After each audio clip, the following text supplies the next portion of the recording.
لا الہ الا اللہ محمد رسول اللہ۔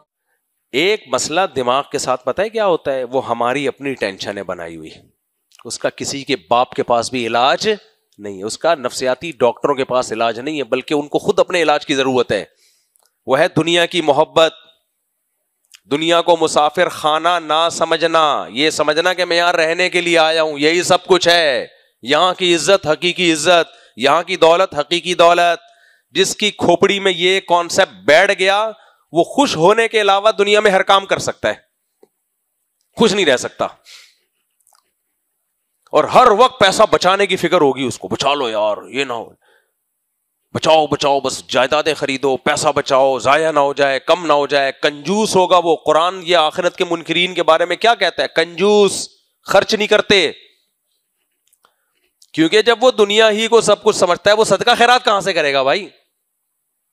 کرے گا بھی تو اتنا کہ تھوڑا سا، اور وہ بھی اس نیت سے تاکہ بلائیں ٹلیں، یعنی میری فیکٹری بالکل محفوظ ہو جائے۔ وہ اکثر واقعہ بتاتا ہوں نا، ایک دیندار، گیٹ اپ ان کا دینداروں والا، سفید کرتا آدھی آدھی پنڈلی تک پہنا ہوا، بڑی سفید ٹوپی، فٹ فاٹ، جوان آدمی، فیکٹریوں کا مالک، میرے پاس آیا، مفتی صاحب پتہ نہیں ٹینشن کیوں رہتی ہے مجھے۔ میں نے کہا تمہاری ایک بیوی، 2-3 بچے، تمہیں تو ٹینشن ہونی نہیں چاہیے، ہونی تو چاہیے لیکن تھوڑی ہونی چاہیے، یعنی ہونی نہیں چاہیے، تو ویسے تو ہونی چاہیے، یعنی ایک بھی تھوڑی سی ٹینشن تو ہے نا، لیکن یہ کوئی اتنی بڑی ٹینشن تھوڑی ہے کہ جس کو تم بہت زیادہ فیل کرو۔ تو میں نے کہا کیا مزہ ہے، کوئی عشق معاشقہ تو نہیں ہوا ہوا کہیں؟ نہیں بھی کوئی معاشقہ واشقہ نہیں ہے۔ میں نے کہا پتہ ہے تمہارے ساتھ مسئلہ کیا ہے؟ تم نے جو فیکٹری بنائی ہوئی ہے نا، وہ فیکٹری دیکھنے میں تمہاری باڈی سے باہر ہے، تمہاری باڈی الگ ہے، فیکٹری باہر، دل الگ ہے، فیکٹری الگ، حقیقت میں وہ تمہاری دل کے اندر گھسی ہوئی ہے۔ اتنا پیسہ ہے تمہیں، لیکن تمہیں خوف اندر اندر سے کھا رہا ہے، یہ کاروبار ضائع نہ ہو جائے، لاس نہ ہو جائے، فیکٹری کو آگ نہ لگ جائے، مزدور ہڑتال نہ کر لیں، جو میں پروڈکٹ مارکیٹ میں بنا کے بیچ رہا ہوں اس کی ویلیو گر نہ جائے، یہ نہ ہو جائے، وہ نہ ہو جائے، ایسا نہ ہو جائے، ویسا نہ ہو جائے۔ تو میں نے کہا میرے بھائی، دنیا کو مسافر خانہ سمجھو گے تو زندگی سکون میں آئے گی، چاہے ٹماٹر بیچنا شروع کر دو، اور اگر مسافر خانہ نہیں سمجھو گے، ایسی 10 فیکٹریاں اور بھی آ گئی نا تو سکون نہیں ملے گا تمہیں، یہ ذہن میں رکھنا۔ پھر وہ کہنے لگے نہیں مفتی صاحب آپ خود سوچو، اگر لاس ہو گیا تو میرا کیا ہوگا؟ کالیا، اگر لاس ہوگا تو میرا کیا ہوگا؟ میں نے کچھ بھی نہیں ہوگا۔ میں نے کہا فرض کرو اللہ نہ کرے تمہاری فیکٹری میں آگ لگ گئی۔ کہہ رہے کیا بات ہے بھائی، کیا باتیں کر رہے ہو؟ اللہ نہ کرے۔ میں نے کہا اللہ نہ کرے، میں کب کہہ رہا ہوں کہ میں آگ لگا رہا ہوں، جا کے ایک مثال دے رہا ہوں۔ فرض کرو تمہاری فیکٹری میں آگ لگے، تباہ ہو گیا، سارا کاروبار برباد ہو گیا، یہی ہوگا نا، یہی خطرہ ہے نا، زیادہ سے زیادہ سب برباد ہو گیا، قیمتیں اتنی گر گئی، تمہاری پروڈکٹ تم نے نالے میں جا کے پھینک دی، سب کروڑوں اربوں روپے برباد، پھر کیا ہوگا؟ کہہ رہے بھائی کیا ہوگا؟ بیوی بچوں کو کھلاؤں گا کہاں سے؟ میں نے کہا نہیں کھلاؤ۔ یار بھائی مفتی صاحب کہنا آسان ہے۔ میں نے کہا بھائی صاحب نہیں کھلاؤ گے، بولو گے جو میں کھاؤں گا وہی تم کھاؤ گے۔ میں نے کہا روٹی 2 ٹائم کا میں انتظام کروا دوں گا فاؤنڈیشن کے تحت، ٹھیک ہے؟ خیر اس وقت فاؤنڈیشن نہیں، مذاق کر رہا ہوں، ایسا نہ ہو کہ آپ لوگ آ جائیں ہمارے لیے انتظام کروا دو۔ تو میں نے کہا 2 ٹائم کی روٹی مل جاتی ہے کراچی میں، 2 ٹائم کی روٹی ہوٹل کے باہر بھی چلے جاؤ نا، یوں کر کے کھڑا ہو بندہ ویسے ہی بلا لیتا، آجا کھا لے یار، کیوں تنگ کر رہا ہے۔ داتا دربار پہ چلے جانا، 2 شاپر اٹھا کے لے آنا، ایک اپنے لیے ایک اپنی بیگم کے لیے۔ ایک دفعہ کسی نے آفر کی اخبار میں کہ میرے یہاں جاب کی آفر ہے، 2 ٹائم کا کھانا فری، بس یہی تنخواہ ہوگی۔ وہ بندہ چلا گیا، بھائی چلو یار 2 ٹائم کا کھانا ہی فری مل جائے، تنخواہ نہیں مل رہی، اتنا بھی ہے تو کیا جاب ہے سر؟ داتا دربار سے نا 2 ٹائم کھانا لے کر آنا ہے، لنگر، ایک اپنے لیے ایک میرے لیے، تو میرے لیے مجھے دے دینا، اپنے والا خود کھا لینا، یہ جاب ہے۔ تو داتا دربار کی جاب تو ہر وقت اویلیبل ہے یا نہیں ہے؟ کیا خیال ہے؟ ایسا نہ وہاں جا کے کھانا پینا شروع کر دیں. ایک مثال دے رہا ہوں. میں نے کہا میں اس کی گارنٹی دیتا ہوں انشاءاللہ اللہ کی رحمت سے پوری امید ہے تمہیں 2 ٹائم کے کھانا بہرحال ملتا رہے گا. کراچی میں کوئی بھوکا نہیں مرتا. رزق کا تو ویسے ہی اللہ نے وعدہ کیا بھائی. تو بیگم کے لیے بچوں کے لیے کھلا دینا. کہہ رہے نہیں بیگم اس پہ تو راضی نہیں ہوگی. میں نے کہا راضی نہیں ہوگی تو جب اتنی بڑی فیکٹری تباہ ہو گئی کچھ نہیں ہوا تو بیگم بھی بھاگ جائے تو کیا ہو گیا؟ زیادہ سے زیادہ بھاگ جائے گی نا. تو ایسی بیگم جو دولت میں آپ کی بیگم ہے غربت میں آپ کی بیگم نہیں ہے, اس کا بھاگ جانا اس کے رہنے سے زیادہ بہتر ہے. ہمارے ایک دوست تھے بڑی نامناسب بات کیا کرتے تھے لیکن تھی بڑی مناسب. وہ کہتے تھے بیوی میں اور طوائف میں فرق یہی ہے کہ طوائف کو جب تک کھلاتے رہو ساتھ دے گی, جب کھلانا بند کر دو بھاگ جائے گی. بیوی جب تک کھلاتے رہو تو بھی ساتھ دے گی, جب مالی حالات خراب ہو جائیں تو بھی ساتھ دے گی. وہی تو بیوی ہے. ایسی بیوی کا کیا کر رہے ہیں کہ پیسے ہیں تو بیگم ہے, پیسے نہیں ہے تو ٹاٹا کھولا جمشید. غیرت مند آدمی کہتا ہے ابھی نکل لو بھائی, کیا خیال ہے, ابھی نکل لو پتلی گلی سے. غیرت ہو تو پھر یہ باتیں سمجھ میں آئے نا.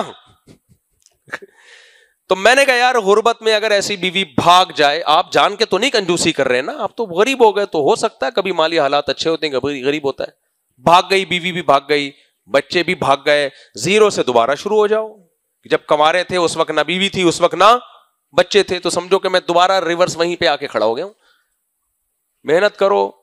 میں نے کہا زیادہ سے زیادہ یہ ہوگا, جبکہ ہوگا بھی نہیں, یہ تو ہم فرض کر رہے ہیں.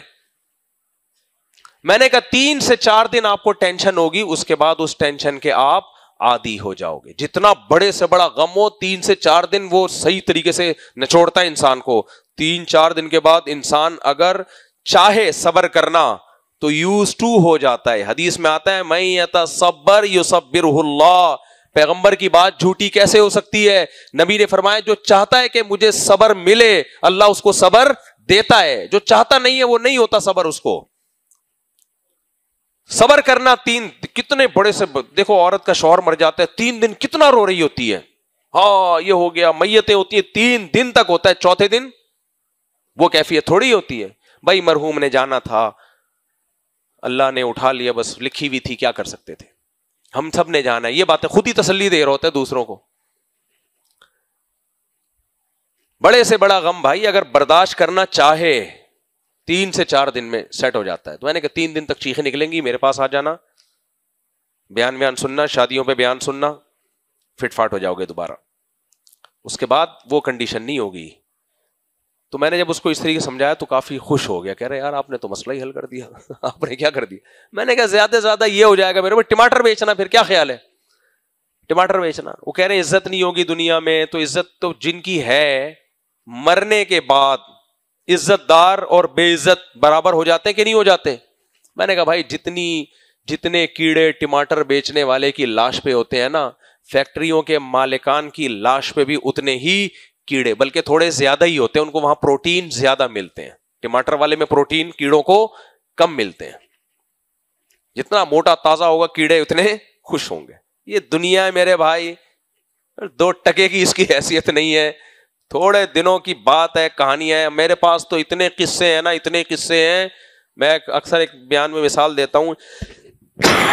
کراچی میں ایک بہت بڑے بلڈر تھے, بلڈنگیں بنانے والے, ارب پتی آدمی ہوگا وہ. مجھ سے ملاقات کا ٹائم لیا انہوں نے. میں نے کہا آ جاؤ بھائی. کہہ رہے میں آ نہیں سکتا, میرے گارڈ وارڈ یہ پروٹوکول بہت زیادہ ہے, مشکل ہو جائے گی, آپ تشریف لے آئیں کسی دن, بڑی نوازش ہوگی. اور ایک جگہ طے کر لی کہ وہاں مل لیتے ہیں, کوئی ضروری کام تھا. میں ڈیلے کرتا رہا, میری مصروفیات تھیں. تو چند دن کے بعد مجھے خیال آیا کہ چلو یار ٹائم دے دینا چاہیے. تو میں نے جنہوں نے جو بیچ میں واسطہ پڑا تھا, میں نے کہا ہاں ان کو ٹائم دے دے. کہہ رہے ان کا تو انتقال ہو گیا.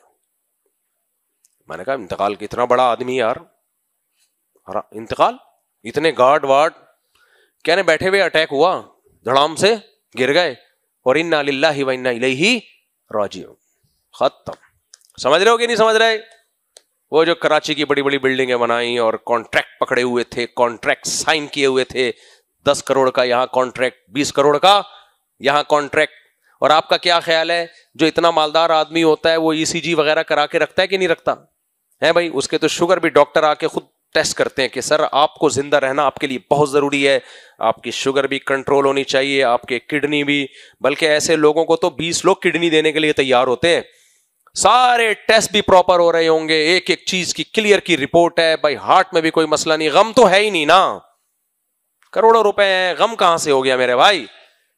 لوگ کہتے ہیں نا پیسہ آئے گا تو غم ختم, بیٹھے بیٹھے سمجھ رہے ہو ٹھم, انا للہ و انا الیہ راجعون.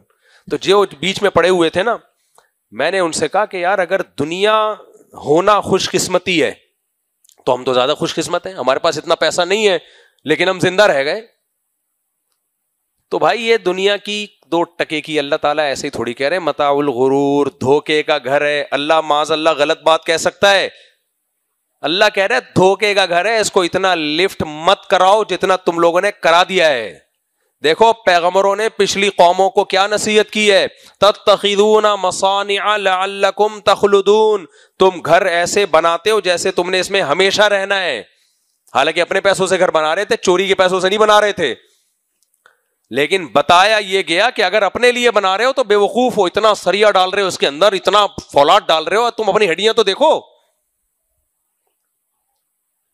ہڈیوں میں فولاد ہے نہیں, کیلشیم ختم ہو رہا ہے, بربری ہو رہی ہیں, مکان میں اتنے میرا مکان, یا تو بچوں کے لیے بنایا ہو الگ بات ہے, تو بتا دیا کرو اپنے لیے نہیں بنا رہا, بچوں کے لیے بنا رہا ہوں.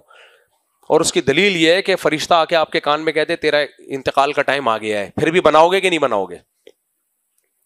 اگر کہو گے نہیں اب نہیں بنا رہا, اس کا مطلب اپنے لیے بنا رہا تھا, بچوں کے لیے بولو نہیں بنا رہا تھا.